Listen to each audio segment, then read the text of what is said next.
Hey everyone, it's Paola with WTI, and I am starting to learn how to bake. So I've learned that an angled spatula is really useful for bakers when they are frosting, because you're able to go around the cake without getting that frosting on your hands specifically, and it just really helps give you a smoother surface.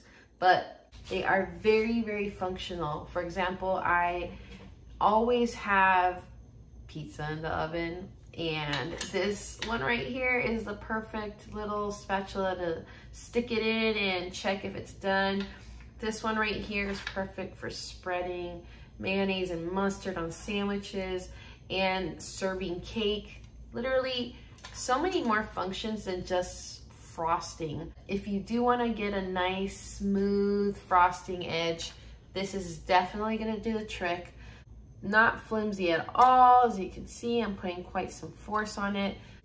I didn't realize I needed these. They're really good quality for the price, but that's just my point of view.